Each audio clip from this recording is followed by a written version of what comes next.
లక్ష్మణరావు గారు కొంచెం audio check చేసుకొని నేను మళ్ళీ వస్తాను. మీద క్లారిటీ లేదు ఆడియో, ప్లీజ్. ఆడియో క్లారిటీ లేదు. ఆనంద్ సాగర్ గారు ఇక్కడ రాజకీయ కోణం ఉంది అని చెప్పేసి ఆమె అంటుంది. దీని వెనక రాజకీయ నేతలు, అదేవిధంగా నాకు పోలీసులు కూడా వేధిస్తున్నారు అని చెప్పేసి చెప్తూ ఉన్నారు. ఏంటి ఇది అటు ఇటు తెలిసి పొలిటికల్ యాంగిల్కి వచ్చేసింది? ముందుగా మీకు ప్యానల్ ఉన్న పెద్దలకి హృదయపూర్వక నమస్కారం అండి. నమస్తే అండి. చాలా బాధాకరం సార్, ఇటువంటి విషయాలను మనం చర్చలో పెట్టి మాట్లాడుకోవడం సిగ్గుపడుతున్నాం మేము కూడా మాట్లాడడానికి. ఎందుకంటే మహాకవి శ్రీశ్రీ ఒక మాట చెప్పాడు, మీ వ్యక్తిగత జీవితాల గురించి తప్పకుండా మాట్లాడతాం మీరు రాజకీయాల్లోకి వస్తే, మీరు నాయకులుగా మారితే అని చెప్పాడు.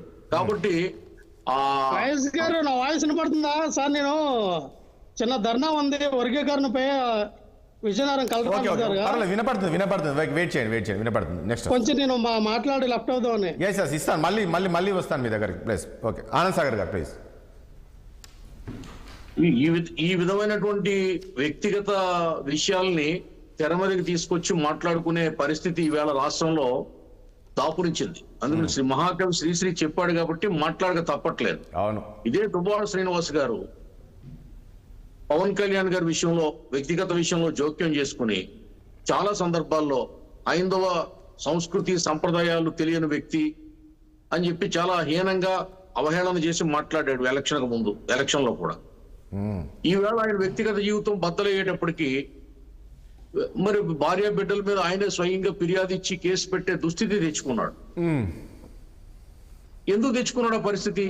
మరి ఇంత పెద్ద బొట్టు పెట్టుకుని భారతీయ హైందవ సంస్కృతి సంప్రదాయాలను వల్లివేసే ఈ చిలక పలుకులు పలికే దువ్వాడ శ్రీనివాస్ గారు ఎందుకు ఇంత పరిస్థితి తెచ్చుకున్నాడు ఈవేళ?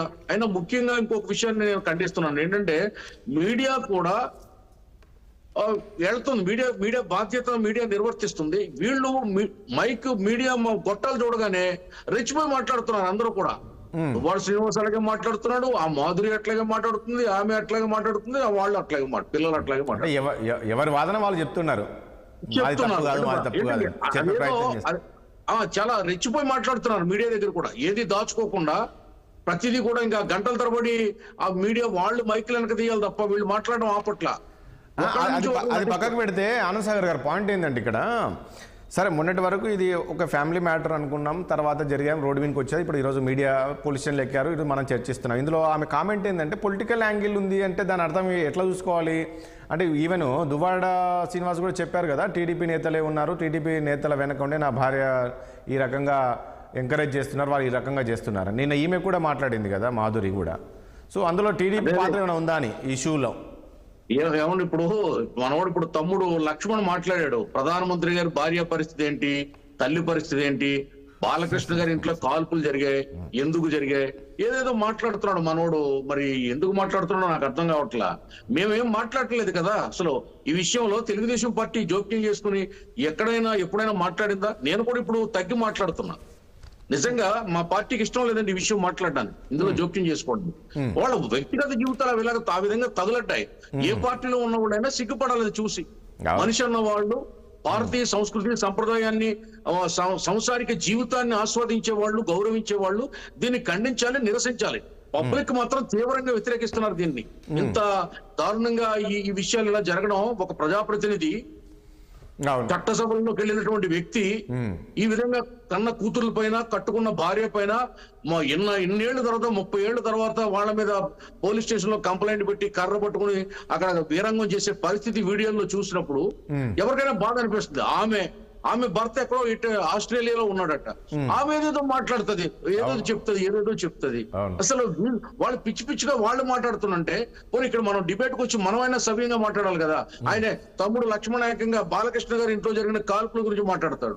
ప్రధానమంత్రి గారి మీదే వాళ్ళ భార్యలు ఎవరన్నా వచ్చి గొడవ చేశారా, బయటకు వచ్చి ఈ విధంగా మీడియా ముందు మాట్లాడారా? తప్పు కదా, పార్టీలకు అంటగట్టడం తప్పు కదా సార్ ఇది. తెలుగుదేశం పార్టీ ఏమన్నా వాళ్ళిద్దరికి సంబంధ బాంధవ్యాలు కుదిర్చిందా, మీడియేటర్షిప్ వహించిందా? మాకే సంబంధం ఉందండి అసలు.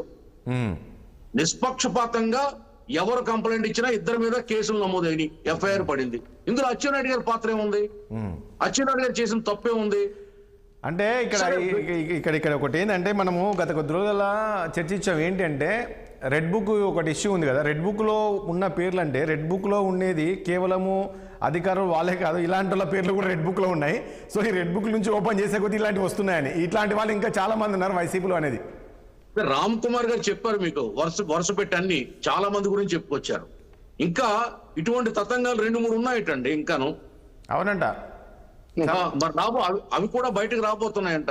స్వయంగా జగన్మోహన్ రెడ్డి రాసలీలే బయటకు రాబోతున్నాయంట. అవి మేమేం మాట్లాడట్లేదు కదా, రానివ్వండి చూద్దాం ఎప్పుడు వస్తాయో ఎలా వస్తాయో. వాటికి అవే వస్తున్నాయి కదా బయటికి, పుట్టలోని పాములు బయటకు వచ్చినట్టుగా వస్తున్నాయి. ఒక్కోటి వస్తున్నాయి, కొడుతున్నాయి, ప్రజల్ని విస్మయానికి గురి చేస్తా ఉన్నాయి.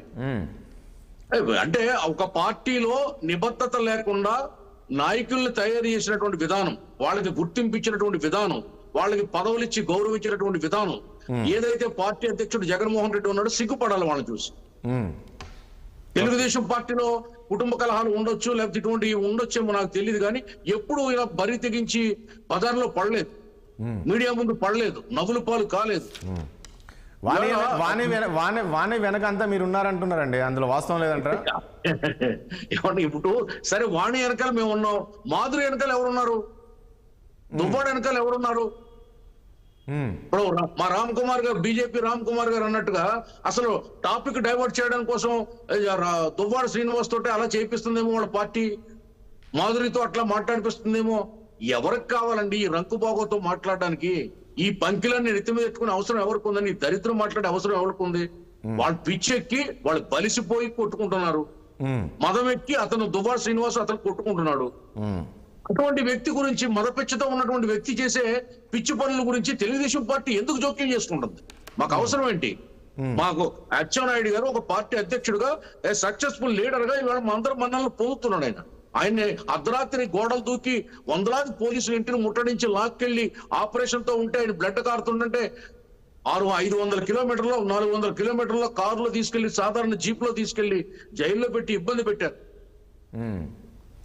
దాన్ని కూడా ఇవాళ మేము మర్చిపోయామే. మేము అట్లాంటి విషయాలు కూడా రివెంజ్ తీసుకోవట్లేదు ఎవరి మీద. వాళ్ళ భాగవతాలు వాళ్లే బయట పెట్టుకుని బజారు పాలయ్యి నవ్వులు పాలవుతున్నారు. సిగ్గుపడాల పార్టీ తరఫున మాట్లాడడానికి ఎవరైనా. ఇంకా ఎందుకంటే మాట్లాడడం జరిగిన తప్పు, ఎవరైనా తప్పే. రాజకీయంగా ఒకటిసారి రాజకీయ పరమైనటువంటి కక్ష సాధింపు ఉంటే తెలుగుదేశం పార్టీ రూలింగ్ పార్టీ కాబట్టి, లేదా బీజేపీ పార్టీ, జనసేన పార్టీ కూటమి కాబట్టి 3 పార్టీల్లో ఏదో ఒక పార్టీ ప్రమేయం ఉందని అనుకోవచ్చు.